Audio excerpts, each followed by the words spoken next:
धनतेरस के दिन घर में आई लक्ष्मी। ये कहानी सोनिया नाम की एक औरत की है। सोनिया अपने पति और सास के साथ रहती थी। सोनिया और उसके पति राहुल की शादी को 8 साल से ज्यादा हो गए थे, परंतु उन्हें अभी तक औलाद का सुख नहीं मिला था। सोनिया को दिन तो चढ़ते थे, लेकिन उसके पेट में बच्चा नहीं रुकता था। अब तो सोनिया और राहुल की उम्मीद ही खत्म हो गई थी। एक दिन सोनिया की सास नियति देवी की बहन घर पर आई हुई थी। बहन, तेरी बहू को बच्चा होने वाला है कि नहीं? नहीं दीदी, अब तो हर जगह राहुल और सोनिया का इलाज करवा लिया। कोई डॉक्टर हकीम, किसी के पास कोई इलाज नहीं है। पता नहीं मेरे बच्चों के भाग्य में क्या लिखा है। बहन, तो चिंता मत कर, भगवान कभी कभी सबकी परीक्षा लेते हैं। राहुल की मां नियति देवी भी अपने बेटे और बहू के लिए बहुत परेशान रहती थी। कुछ समय बाद सोनिया फिर से गर्भवती हुई, लेकिन कुछ ही दिनों बाद उसका बच्चा मर गया। जब डॉक्टर से दिखाया गया तो डॉक्टर ने कहा, देखिए, आपका बच्चा फिर से मर चुका है और हमें आपका 6ठी बार अबॉर्शन करना होगा। हम अबॉर्शन तो कर देंगे, लेकिन बहुत रिस्क है। कैसा रिस्क मैडम?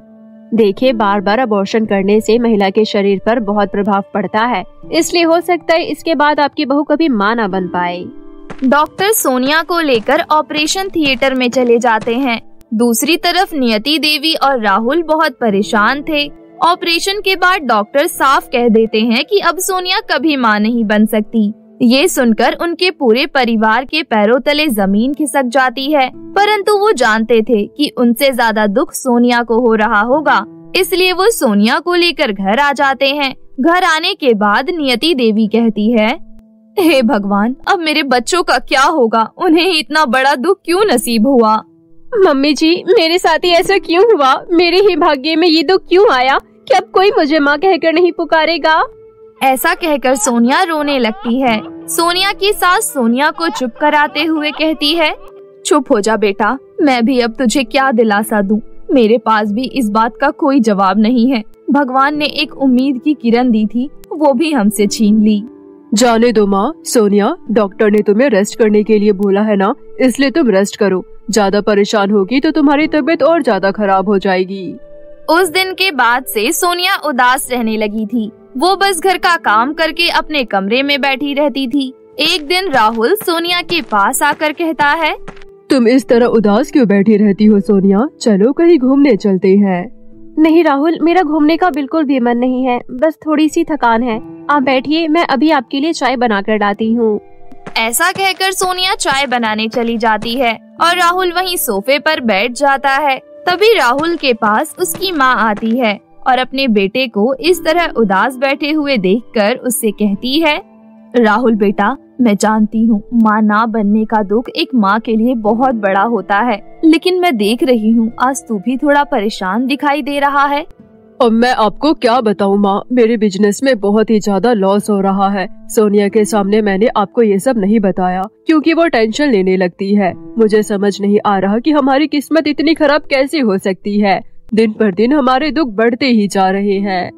राहुल बिजनेस में घाटे की बात अपनी माँ को बता ही रहा था कि किचन में खड़ी सोनिया सारी बात सुन लेती है। वो चाय लेकर उनके पास आती है तो राहुल बात को खत्म करते हुए कहता है, अरे वाह सोनिया, तुमने चाय बना दी। मेरे सर में बहुत तेज दर्द हो रहा था, लेकिन अब तुम्हारे हाथ की चाय पीकर मिनटों में खत्म हो जाएगा। राहुल, आप आज भी मुझसे ठीक से बातें क्यों छुपा नहीं पाते? मैंने आपकी सारी बातें सुन ली है कि आपको बिजनेस में आजकल बहुत नुकसान हो रहा है। ऊपर से मैं भी आपको कोई खुशी नहीं दे पा रही हूँ। सोनिया, तुमने आज ये बात कह दी, लेकिन दोबारा कभी मत कहना। तुम हो तो मैं हूँ। राहुल काम को लेकर बहुत परेशान था, लेकिन वो सोनिया को और परेशान नहीं करना चाहता था। अगले दिन सोनिया की सहेली काजल उससे मिलने आती है।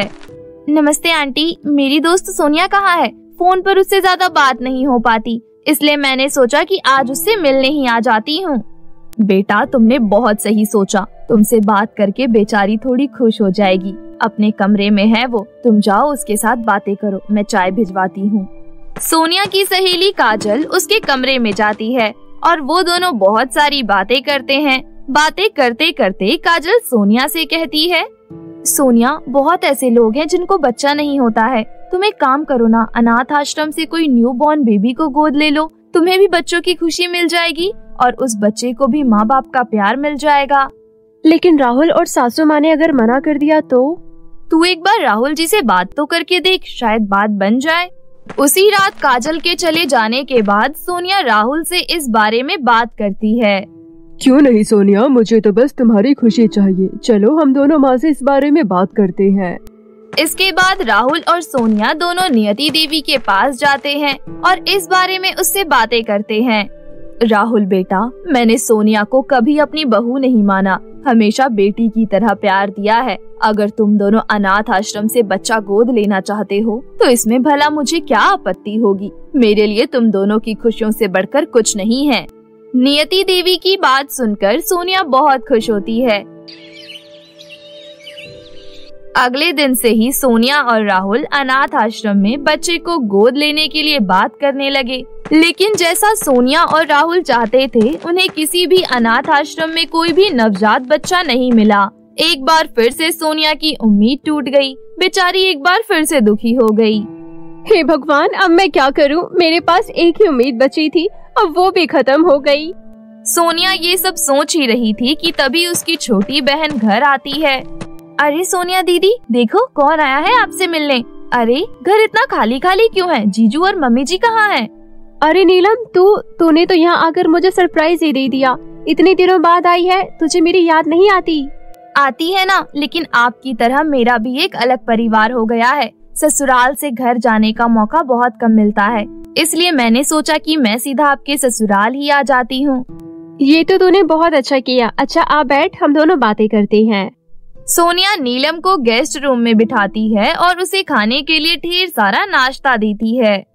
दीदी आप भी मेरे साथ बैठो ना। और एक बात बताओ, आप और जीजू अनाथ आश्रम में बच्चे के लिए पता करने गए थे, क्या हुआ था वहाँ पर?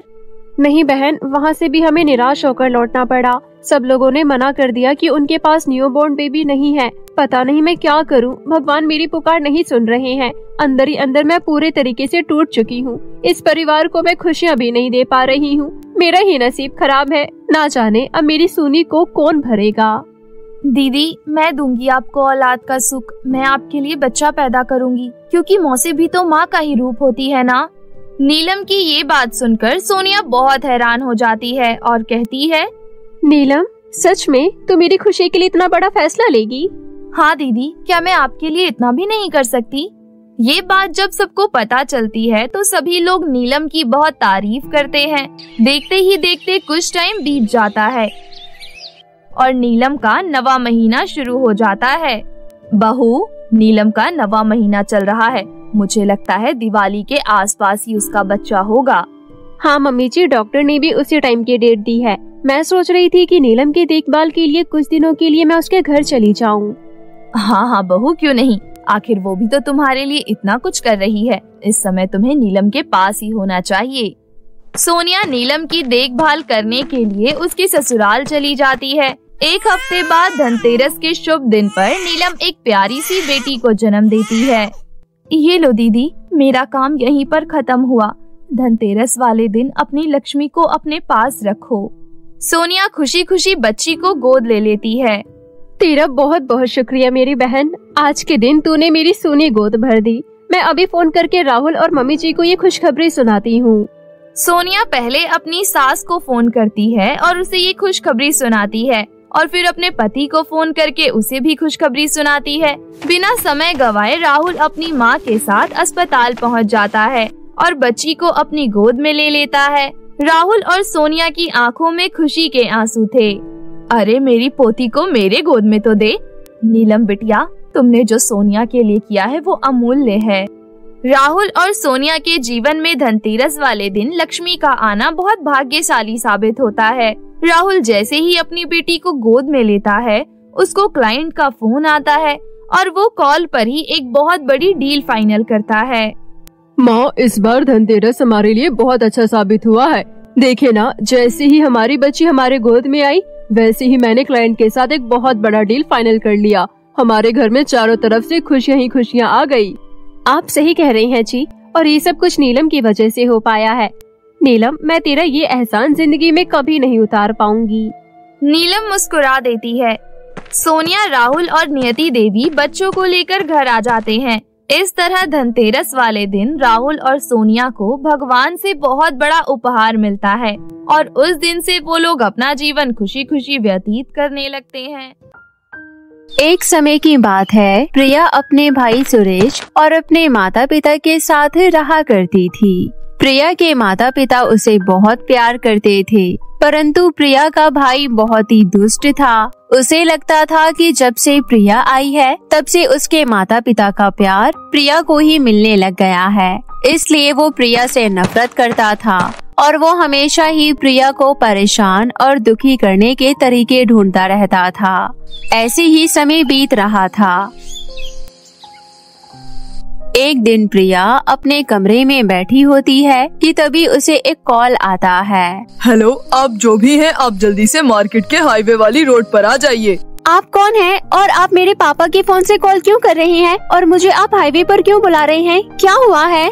अच्छा, तो ये आपके पापा हैं? बेटा, मुझे बताते हुए बहुत दुख हो रहा है, पर आपके माता पिता का एक बहुत बड़ा एक्सीडेंट हो गया है। जल्दी से यहाँ आ जाओ।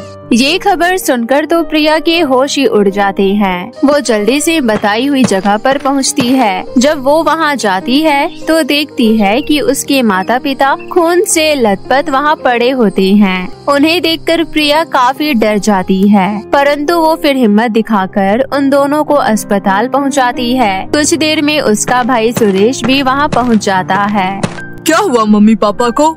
उनका एक बहुत बड़ा एक्सीडेंट हो गया है। अंदर डॉक्टर उनका इलाज कर रहे हैं। ये सब तेरी वजह से हुआ है।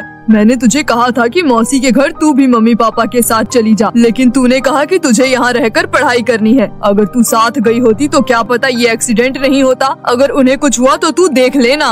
और होता भी कुछ ऐसा ही है। बहुत ज्यादा खून बह जाने की वजह से प्रिया और सुरेश की माता पिता की मृत्यु हो जाती है। दोनों भाई बहन जैसे तैसे अपने माता पिता का अंतिम संस्कार करते हैं, परंतु अब सुरेश की नफरत प्रिया के लिए और बढ़ जाती है। कुछ दिन तो सभी के दुख में गुजरते हैं। फिर एक दिन सुरेश प्रिया के कमरे में आता है और कहता है, सुन प्रिया, जो भी कुछ हुआ सब तेरी वजह से हुआ है, इसलिए अब सब तू ही ठीक करेगी। तुम क्या कह रहे हो भैया? मेरे समझ नहीं आ रहा। तेरी वजह से ही मम्मी पापा की जान गई है और पापा ही इकलौते थे जो घर का खर्चा चलाते थे, इसलिए अब से तू ही बाहर जाकर पैसे कमाएगी और उसी से ये घर चलेगा, समझी? ये तुम कैसी बातें कर रहे हो? मेरी अभी 12वीं की परीक्षा बाकी है। वो सब मैं नहीं जानता। अब से तू स्कूल नहीं जाएगी, तू केवल काम पर जाएगी, और अगर तूने मेरी बात नहीं मानी तो मैं तुझे धक्के मारकर इस घर से निकाल दूंगा, समझी? प्रिया को मजबूरन सुरेश की बात माननी पड़ती है और प्रिया बाहर काम ढूंढने निकल जाती है। क्योंकि प्रिया को पार्लर का काम आता था, इसलिए वो एक पार्लर की दुकान पर काम करने लग जाती है और प्रिया जो पैसे कमाती है उसी से अब घर का खर्चा चलने लगता है। सुरेश एक नंबर का आलसी था। वो पूरा दिन घर पर ही रहता था, परंतु कोई काम नहीं करता था। प्रिया को ही सुबह खाना बनाकर जाना पड़ता था और आकर भी वही खाना बनाती थी। प्रिया बहुत ही अच्छे स्वभाव की थी, साथ ही साथ उसे जानवर और पंछियों से बहुत प्यार था। इसलिए जब वो सुबह सुबह निकलती थी तो वो अपने साथ कुछ अनाज के दाने लेते हुए निकलती थी और रास्ते में पड़ने वाले एक छोटे से जंगल में पक्षियों को दाना देते हुए जाती थी। अब समय इसी तरह गुजरने लगता है। फिर एक दिन अचानक सुरेश शादी करके घर आता है और प्रिया को ये बात बताता है, देख प्रिया, ये तेरी भाभी है, इससे थोड़ा तमीज से बात करना, और हाँ, इस घर में इसे कोई तकलीफ नहीं होनी चाहिए, समझी? प्रिया अपनी भाभी को देखकर बहुत खुश हो जाती है। उसे लगता है कि कम से कम उसकी भाभी आने के बाद उसकी जिम्मेदारियां थोड़ी सी कम हो जाएगी, परंतु ये उसके गलतफहमी से ज्यादा कुछ नहीं था, क्योंकि उसकी भाभी उसके भाई से भी ज्यादा दुष्ट थी। प्रिया, ये कैसी सब्जी बनाकर रख दी है तूने? ना इसमें मसाला है और ना ही स्वाद। इतनी बड़ी हो गई है लेकिन ढंग का खाना बनाना नहीं आता। भाभी, मैं काम से थक कर आई हूँ, मेरे हाथ में इतना दर्द है, इसलिए मुझसे जो बन पाया मैंने बना दिया। अच्छा, तो तू अब मुझे पैसे कमाने का रूप दिखा रही है? रुक, तुझे अभी बताती हूँ। ऐसा कहकर मीना सुरेश को आवाज लगाती है, क्या हुआ, तुमने मुझे बुलाया? सुरेश देख लो, तुम्हारी बहन अब पैसे कमाने का रौब दिखा रही है। कह रही है मैं पैसे कमाती हूँ इसलिए मेरी मर्जी मैं जो करूँ। यहाँ तक कि ये मुझसे बदतमीजी भी कर रही है। तेरी इतनी हिम्मत, तूने मेरी पत्नी से बदतमीजी की, तुझे तो मैं छोड़ूंगा नहीं। ऐसा कहकर सुरेश उस दिन प्रिया की खूब पिटाई करता है। बेचारी प्रिया बेवजह ही मार खाती रहती है और फिर रोते हुए अपने कमरे में चली जाती है और अपने माता पिता को याद करने लगती है। आखिर आप लोग मुझे छोड़कर क्यों चले गए? आपके जाने के बाद मेरी जिंदगी नरक हो चुकी है। भाई सही कहता है, अगर मैं आपके साथ चली गई होती तभी सही रहता, क्योंकि फिर आपके साथ साथ मेरी भी मृत्यु हो जाती और मुझे ये सब कुछ सहना नहीं पड़ता। ऐसा कहते कहते प्रिया फूट फूट कर रोने लगती है और फिर रोते रोते सो जाती है। अब दिन ऐसे ही बीतने लगते हैं। एक दिन सुरेश अपनी पत्नी के साथ शॉपिंग करने जाता है। वो लोग मॉल में इधर उधर घूमकर शॉपिंग कर ही रहे होते हैं कि तभी मीना की नजर मॉल की एक ज्वेलरी शॉप में रखे डायमंड नेकलेस पर जाती है। मीना को देखते ही वो डायमंड नेकलेस पसंद आ जाता है और वो अंदर जाकर उसका प्राइस पूछती है और उसे पता लगता है कि उसका प्राइस 2 लाख रुपए है। इतनी कीमत सुनकर मीना हैरान रह जाती है, परंतु वो कैसे न कैसे करके उस नेकलेस को लेना चाहती थी। लगता है उस नेकलेस पर तुम्हारा मन आ गया है। हाँ, मुझे वो बहुत पसंद आया, मुझे वो नेकलेस चाहिए। लेकिन हमारे पास इतने पैसे कहाँ हैं? वो प्रिया छोटी मोटी सी नौकरी करती है, उससे बस घर का ही खर्चा निकल पाता है। वैसे मेरे पास एक बहुत अच्छा उपाय है जिससे मैं ये नेकलेस भी खरीद पाऊंगी और हमें और भी पैसे मिल जाएंगे। कैसा उपाय? आप तो जानते ही हैं कि आपकी बहन वैसे भी किसी काम की नहीं है और मैंने सुना है कि हमारे शहर में एक ऐसा हॉस्पिटल है जो लोगों की किडनी लेकर 3 से 4 लाख रुपए देता है। क्यों ना हम प्रिया को उस डॉक्टर के पास ले जाएं और प्रिया की एक किडनी बेच दें। वैसे भी इंसान एक किडनी पर भी जी लेता है, तुम्हारी बहन भी जी लेगी। सुरेश थोड़ी देर सोचता है और फिर कहता है, वैसे हम प्रिया को जान से नहीं मार रहे तो इसमें कुछ गलत नहीं है। ठीक है, मैं इसके लिए तैयार हूँ, लेकिन प्रिया को डॉक्टर के पास लेकर कैसे जाएंगे? उसकी चिंता आप मत कीजिए, मेरे पास एक अच्छा रास्ता है। ऐसा कहकर अगले दिन मीना प्रिया के पास जाती है और कहती है, हे भगवान, मेरा सर दर्द से फटा जा रहा है और कितने दिनों से ये दर्द लगातार हो रहा है। पता नहीं मेरी तबीयत को क्या हो गया है। भाभी, अगर आपको इतनी तकलीफ हो रही है तो आपको डॉक्टर के पास जाना चाहिए। अरे मैं अकेले कैसे जाऊं? सुरेश तो अपने दोस्तों के साथ हमेशा बाहर रहते हैं और तुम तो मेरे साथ जाओगी नहीं, तो मैं अकेले कैसे जाऊं?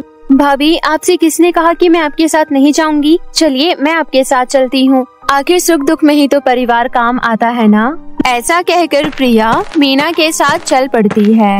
मीना सुरेश को सीधे हॉस्पिटल पर बुलाती है और कुछ देर में प्रिया को लेकर वहां पहुंच जाती है और किसी तरह वो लोग प्रिया को वहां बेहोश कर देते हैं और वहां का डॉक्टर प्रिया की एक किडनी निकाल लेता है।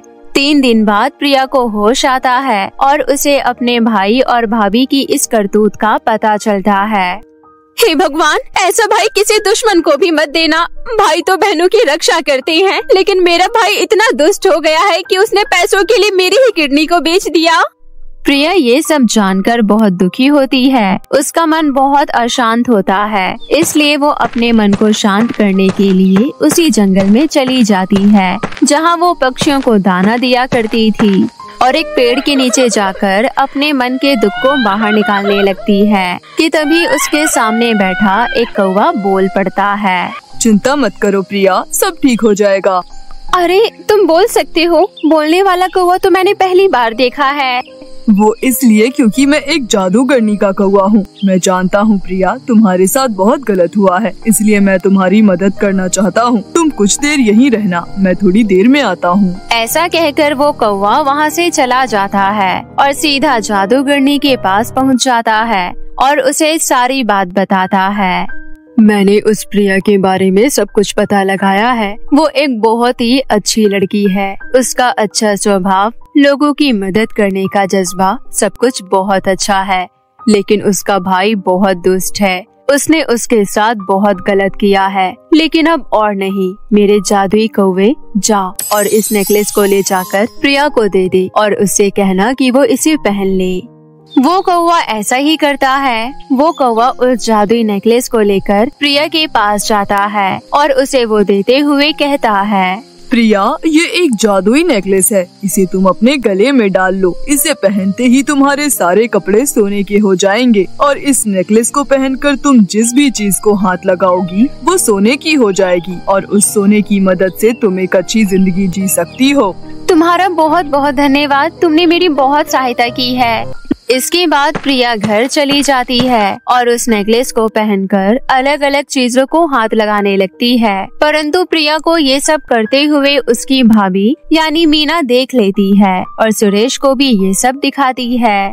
देख लिया, तुम्हारी बहन कितनी तेज है। अकेले अकेले पता नहीं कहां से ये जादुई नेकलेस ले आई और अब इसकी मदद से अमीर बनना चाहती है। तुम चिंता मत करो, मैं ऐसा होने नहीं दूंगा।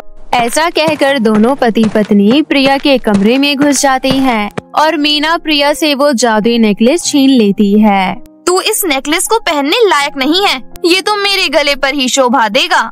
ऐसा कहकर मीना उस जादुई नेकलेस को पहनने लगती है और सुरेश मीना को वो नेकलेस पहनाने में मदद करने लगता है। परंतु जैसे ही सुरेश मीना को वो नेकलेस पहनाता है, वो पत्थर की मूर्ति में बदल जाता है और मीना भी वो नेकलेस पहनते ही सुरेश की तरह एक पत्थर की मूर्ति में बदल जाती है और उन दोनों को अपने किए की सजा मिल जाती है। इसके बाद प्रिया वो नेकलेस लेकर उस घर से निकल जाती है और शहर में एक अच्छा सा घर लेकर अपनी नई जिंदगी शुरू करती है और जादुई नेकलेस की मदद से एक अच्छा जीवन जीने लगती है। गरीब लड़की और लिपस्टिक का घर। एक गांव में सुहाना अपनी दादी सरिता के साथ रहती थी। सुहाना के माता पिता की बचपन में मृत्यु हो गई थी, जिसके बाद सुहाना की देखभाल उसकी दादी सरिता ने ही की थी। लेकिन सरिता की उम्र ज्यादा होने के कारण सरिता से कोई काम नहीं हो पाता था, इसलिए पूरे घर का काम सुहाना ही किया करती थी। सुहाना रेहड़ी पर बिंदी, काजल, लिपस्टिक आदि चीजें बेचा करती थी। सुहाना सुबह से ही रेहड़ी लेकर पूरे गांव में घूमा करती थी और शाम तक जो भी पैसे मिलते थे वो अपनी दादी के हाथ में रख देती थी और फिर सरिता उन्हें संभाल कर रख देती। बेचारी सुहाना इस उम्र में पढ़ाई ना करके काम किया करती थी और अब वो कर भी क्या सकती थी। दोनों ही मजबूर थे क्योंकि उनके पास इतने पैसे नहीं थे कि वो सुहाना को स्कूल भेज सके। शाम को जब सुहाना घर आती है तो उसके बाद वो घर का भी काम किया करती थी, रात का खाना भी बनाती थी और दोनों खाना खाकर सो जाते थे। एक दिन सरिता की तबीयत बहुत खराब हो जाती है। सुहाना सभी पड़ोस वालों के पास मदद मांगने जाती है, लेकिन उसकी कोई भी मदद नहीं करता और सभी को सुहाना की बातें झूठी लगती है। और आस पड़ोस की कुछ औरतें तो ये कह रही थी, अब इसके दिन आ गए हैं, अब बुढ़िया ज्यादा दिनों तक नहीं बचेगी। हाँ बहन, वैसे तुम कह तो सही रही हो और सुहाना को भी घर का बहुत काम करना पड़ता है और अगर बुढ़िया चली जाएगी तो सुहाना को ही घर का सारा काम करना पड़ेगा। ये सारी बातें सुहाना सुन लेती है और उन दोनों को आकर कहती है, आंटी, आप किसी का अच्छा नहीं चाहती तो बुरा भी मत सोचिए। आपको शर्म नहीं आती मेरी दादी के बारे में ऐसी बातें कर रही हैं? अरे अरे, देखना कैसे बोले जा रही है। जाते जाते अगर इसके माँ बाप इसको थोड़ी तमीज सिखाकर जाते तो ठीक रहता। देखिए, मैं आपको कुछ नहीं बोल रही हूँ तो इसलिए आप भी मुझे कुछ मत बोलिए। मुझे तो समझ नहीं आता कि आप इतने बड़े होकर किसी के बारे में इतना बुरा बुरा कैसे बोल सकते हैं। मैं तो बस यही कह रही थी, अगर तेरी दादी नहीं रहती तो तेरे को भी कम काम करना पड़ता, पर वैसे भी आजकल तो भलाई का जमाना ही नहीं है। और ऐसा कुछ नहीं है, मेरी दादी जल्द ही ठीक हो जाएंगी, देख लेना। और आज के बाद आप मेरी दादी को कुछ भी नहीं बोलेंगी। हाँ हाँ ठीक है, भलाई का तो जमाना ही नहीं है, सही बता रही हूँ तो उसको गलत लग रहा है।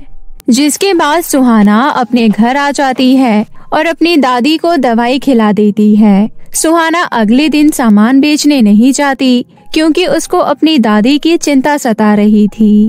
भगवान, मुझे जल्दी से अपने पास बुला लो, मैं नहीं चाहती कि मेरी वजह से मेरी पोती को कोई भी दिक्कत महसूस हो। अरे दादी, आप कैसी बातें कर रही हो? आपको तो पता है ना, आपके अलावा मेरा इस दुनिया में कोई भी नहीं है। और अगर आप ही ऐसी बात करेंगी तो मेरा क्या होगा दादी? मैंने तो बचपन से ही आपको माँ और पापा दोनों माना है। देख लेना, आप जल्दी ठीक हो जाएंगी। कैसे बेटी? ना ही तो हमारी कोई मदद करता है और हमारा घर भी इतना छोटा है और ना ही हमारे पास इतने ज्यादा पैसे हैं। अपनी दादी की बात सुनकर सुहाना उदास हो जाती है और सोचने लगती है, काश थोड़े पैसे होते तो मैं अपनी एक कॉस्मेटिक की दुकान खोल लेती। मैं रेडी पर सामान बेचने जाती हूँ, इसलिए मेरे से कोई सामान नहीं खरीदता, यही समझकर कि मेरा सामान अच्छा नहीं है। काश मेरा वो सपना पूरा हो जाए और दादी का इलाज करवाकर हम दोनों खुशी से रहें। जिसके बाद दोनों सो जाते हैं। अगले दिन सुहाना रेड़ी लेकर निकल जाती है, लेकिन वो देखती है कि एक गर्भवती औरत रोड के किनारे खड़ी है, जो कि ऑटो रोकने की बहुत कोशिश कर रही है, लेकिन कोई भी उसकी मदद नहीं कर रहा। जिसके बाद सुहाना उनके पास जाती है और ऑटो रिक्शा रुकवाकर उनको अस्पताल लेकर जाती है और बाहर बैठ जाती है। जिसके थोड़ी देर बाद ही उसको पता चलता है कि उस औरत ने एक बेटे को जन्म दिया है। ये जानकर सुहाना को बहुत खुशी होती है, लेकिन डॉक्टर उसको फीस जमा करने के लिए कहते हैं। फीस 5,000 रुपए थी और अभी तो सुहाना के पास एक भी रुपया नहीं था, तो वो 5,000 रुपए कैसे देती? फिर सुहाना डॉक्टर साहब को सारी बात बताती है, जिसके बाद किसी तरह वो डॉक्टर मान जाता है। फिर सुहाना कुछ लोगों से पैसे मांगकर और घर में से जमा पूंजी लेकर उस डॉक्टर को दे देती है। जिसके बाद सुहाना उस औरत को उसके घर ले आती है और वो औरत उससे कहती है, अगर आज तुम वहाँ पर नहीं आती तो ना जाने मेरे साथ क्या हो जाता। तुम तो मेरी बहन जैसी हो, इतनी गरीब होने के बाद भी तुमने मेरी मदद की, तुम्हारा बहुत बहुत धन्यवाद। और मैं तुम्हें थोड़े पैसे भी देना चाहती हूँ, ज्यादा नहीं लेकिन इतने तो दे ही सकती हूँ कि तुम्हारा कोई भी एक सपना पूरा हो जाए। और तुम मना मत करना, ये तुम मेरी तरफ से एक तोहफा समझकर रख लो। इसके बाद सुहाना वो पैसे लेकर अपने घर चली जाती है और अपनी दादी को सारी बातें बता देती है।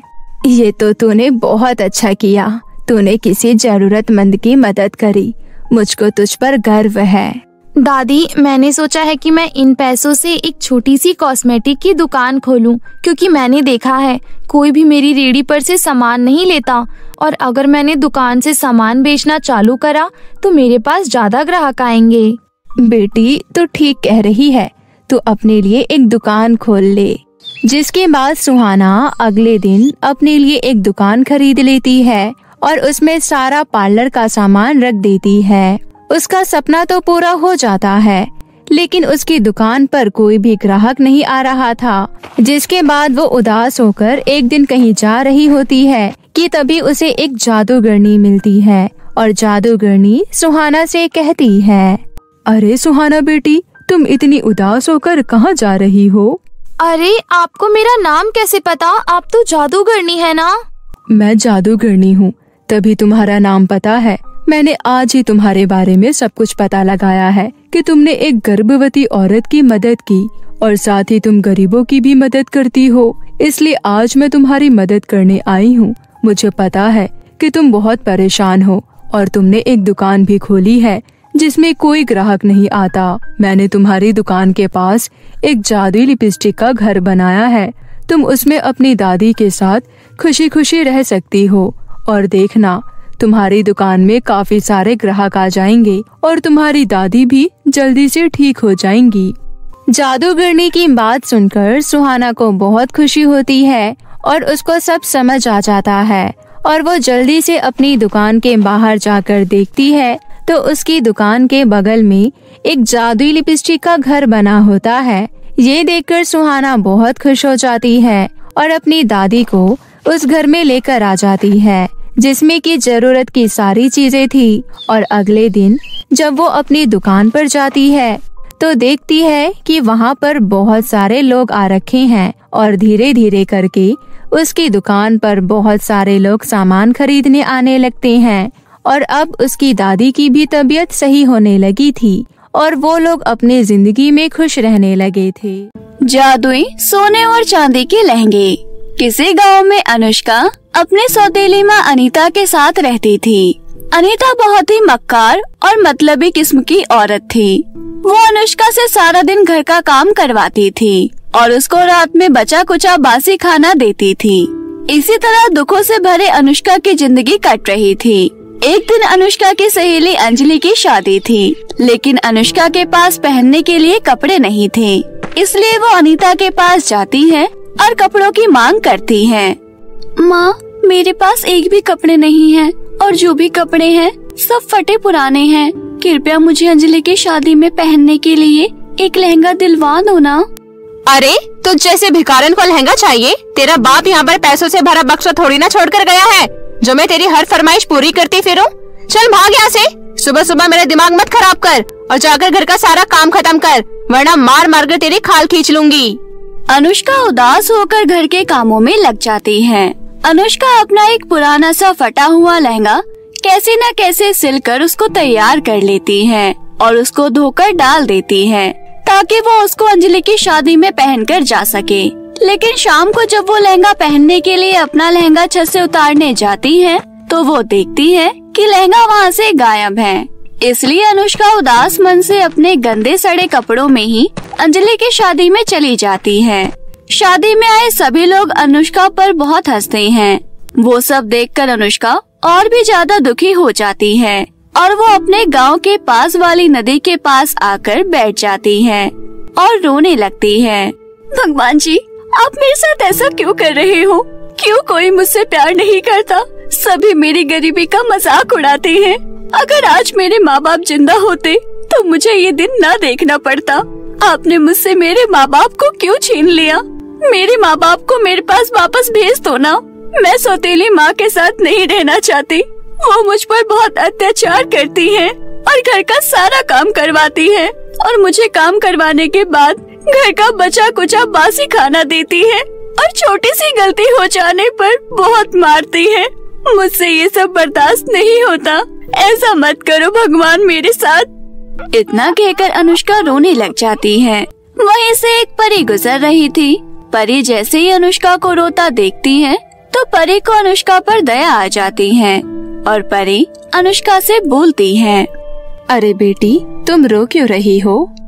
अनुष्का परी को देखकर डर जाती है और कहती है, कौन हो तुम और ये तुम्हारे पीछे पंख कैसे लगे हैं? मेरी सौतेली माँ ने तुम्हें मुझे मारने के लिए भेजा है ना? नहीं, मैं एक परी हूँ। वैसे तुम्हारा नाम क्या है? मेरा नाम अनुष्का है। अनुष्का, तुम यहाँ पर बैठकर रो क्यों रही हो? तुम मुझे अपनी परेशानी बताओ, क्या पता मैं तुम्हारी कुछ मदद कर सकूं। परी के इतना कहते ही अनुष्का परी को सारी बात बताती है। तभी परी अपने जादू से अनुष्का को 2 सोने और चांदी के लहंगे देती है। अनुष्का, ये जादुई सोने और चांदी के लहंगे हैं। ये लहंगे तुम्हारी ख्वाहिश पूरी करेंगे। अब तुम खुशी खुशी इन लहंगों को लेकर अपने घर जाओ। अनुष्का खुशी खुशी उन जादुई सोने और चांदी के लहंगों को लेकर अपने घर आ जाती है और दोनों लहंगों को छुपाकर अपने अलमारी में रख देती है। रात हो चुकी थी। अनीता बहुत गुस्से में थी क्योंकि आज घर में खाना नहीं बना था, इसलिए वो बहुत तेज से चिल्ला रही थी। अरे, कहाँ मर गई करमजली? घर में खाना भी बनाना है। तभी वहाँ पर अनुष्का आ जाती है। तुझे पता नहीं है कि अभी तक घर में खाना भी नहीं बना है? माँ, मैंने आपको बताया था ना, आज मेरी सहेली अंजलि की शादी है, मैं वहीं गई थी। अच्छा, तो तू अब अपने मन की भी करने लगी है? मुझसे बिना पूछे उसकी शादी में भी चली गई? इतना कहकर अनीता अनुष्का को खींचकर एक चाटा मारती है। माँ, मुझे मत मारो ना, मैं अभी जाकर आपके लिए खाना बनाती हूँ। इतना कहकर अनुष्का रोते रोते रसोई में खाना बनाने चली जाती है। लेकिन जैसे ही वो रसोई में जाती है तो देखती है कि खाना पहले से ही बना हुआ है। वो सब देखकर अनुष्का दंग रह गई। अरे, खाना तो पहले से ही बना हुआ है, आखिर ये कैसे हो सकता है? अनुष्का रसोई में खड़ी हुई थी। तभी वहाँ पर सोने और चांदी के दोनों लहंगे प्रकट हो जाते हैं और उनमें से सोने का लहंगा कहता है, अनुष्का, ये खाना हमने बनाया है, जाओ ये खाना अपनी माँ को दे आओ। हाँ अनुष्का, अपनी माँ को ये खाना देकर आओ, फिर देखना क्या होता है। अब तुम्हें डरने की कोई जरूरत नहीं है, अब हम तुम्हारे साथ हैं। अनुष्का दोनों लहंगों की बात सुनती है और प्लेट में खाना लगाकर अपनी माँ को देने जाती है। आज तो बड़ी जल्दी खाना बना दिया तूने। किसी ने बिल्कुल सच ही कहा है, लातों के भूत बातों से नहीं मानते। लगता है ये उसी का असर है, इसलिए आज फुर्ती में खाना बना लिया। चल अब खाना यहाँ रख और निकल यहाँ से। अनुष्का के जाने के बाद अनीता खाना खाने लगती है। खाना खाने के कुछ देर बाद ही अनीता को चक्कर आने लगते हैं और वो बेहोश होकर गिर जाती है। अनुष्का वहाँ पर आती है तो वो अनीता को बेहोश देख उसको होश में लाने की कोशिश करती है। माँ उठो ना, आपको क्या हुआ? उठो ना माँ। इतना कहकर अनुष्का अनीता के मुंह पर पानी के छींटे मारती है। अनीता के मुंह पर पानी के छींटे पड़ते ही अनीता को होश आ जाता है और वो अनुष्का से कहती है, करमचली, तूने मेरे खाने में क्या मिलाया था? कुछ नहीं माँ, मैंने आपके खाने में कुछ भी नहीं मिलाया। तू ऐसे नहीं बताएगी, तुझे सबक सिखाना ही पड़ेगा। इतना कहकर अनीता अनुष्का को बहुत मारती है। अनुष्का को हाथ पैर में बहुत चोट लग गई थी। और तो और अनीता ने अनुष्का को 3 दिन तक खाने को कुछ भी नहीं दिया था। लेकिन अनीता को ये नहीं पता था कि अनुष्का के पास जादुई सोने और चांदी के लहंगे हैं। अनुष्का लहंगों की मदद से ही खा पी रही थी। लेकिन एक दिन अनीता अनुष्का को लहंगों से चीजें मांगते देख लेती है। जादुई सोने का लहंगा, मुझे कुछ कपड़े दे दो, मेरे सारे कपड़े फट गए हैं। और चांदी का लहंगा, तुम मुझे कुछ अच्छा सा खाना खाने के लिए दे दो। अरे ये तो जादुई लहंगा लग रहे हैं और अनुष्का इनसे किसी भी चीज की मांग कर रही है तो ये लहंगे उसको ला कर दे रहे हैं। क्यों ना मैं अगर इन लहंगों को चुरा लूं तो मैं जादुई लहंगा से बहुत सारा सोना चांदी मांग सकती हूँ और अमीर हो सकती हूँ। इतना सोचकर अनीता अगले दिन रात में अनुष्का के कमरे में से दोनों लहंगे चुरा लेती हैं और अपने कमरे में अलमारी में जाकर रख देती हैं। अगले दिन सुबह अनुष्का दोनों जादुई लहंगों को अपनी अलमारी में ना पाकर बहुत दुखी होती है। अरे मेरे दोनों जादुई लहंगे कहाँ हैं? इधर अनीता अपने कमरे में दोनों लहंगों को अलमारी में से निकालती है और उनसे कहती है, सोने और चांदी के लहंगों, तुम दोनों मुझे भर भर के सोना चांदी दो। अनीता के इतना कहते ही दोनों लहंगों में से बहुत सारे पत्थर निकलते हैं और अनीता को मारने लग जाते हैं। अनीता डर के मारे भागते भागते अनुष्का के कमरे में पहुंचती है और साथ में वो दोनों लहंगे भी उसके पीछे पीछे आते हैं। अनुष्का, मुझे बचा लो, मैंने लालच में आकर तुम्हारे दोनों जादुई लहंगे चुरा लिए। मैंने इनसे बहुत सारे सोना चांदी मांगे लेकिन इसमें से बहुत सारे पत्थर निकले और मुझे मारने लगी। तुम इनसे कहकर मुझे बचा लो ना, मुझे बहुत दर्द हो रहा है। अनुष्का, तुम इन्हें मत बचाओ, ये तुम्हारे साथ बहुत ज्यादा अत्याचार करती है, ये इसी लायक है। हाँ अनुष्का, ये इसी लायक है। नहीं, तुम दोनों मेरी माँ को माफ कर दो। आखिर में ये मेरी माँ ही तो है ना, और इनके अलावा इस दुनिया में मेरा कोई नहीं है। तुम इन्हें पहले जैसा कर दो। अनुष्का के इतना कहते ही दोनों लहंगे अपनी शक्ति से अनीता को पहले जैसा कर देती हैं। अनुष्का बेटा, तुम्हारा बहुत बहुत शुक्रिया। मैंने तुम्हारे पर बहुत अत्याचार किया। मुझे पता है मैं माँ कहलाने के लायक नहीं हूँ। मुझे माफ कर दो बेटी। कोई बात नहीं माँ, गलती हर इंसान से होती है, मैं आपको माफ करती हूँ। उस दिन के बाद से अनुष्का और अनीता जादुई लहंगे की मदद से थोड़े पैसे इकट्ठे करते हैं और अपने गांव में सभी अनाथ बच्चों के लिए एक अनाथ आश्रम खोलते हैं और साथ ही गांव के गरीबों की भी मदद करती हैं। दोनों जादुई लहंगे अनीता और अनुष्का की बहुत मदद करते थे। उस दिन के बाद से अनुष्का और अनीता की जिंदगी में किसी भी चीज की कमी नहीं रही और वो दोनों जादुई सोने और चांदी के लहंगों के साथ हंसी खुशी रहने लगी। तो मेरे प्यारे दोस्तों, कैसी लगी आपको हमारे आज के जादुई सोने और चांदी के लहंगे की कहानी? हमें कमेंट में जरूर बताएं और कहानी अगर आपको अच्छी लगी हो तो अपने दोस्तों के साथ जरूर शेयर करें। धन्यवाद।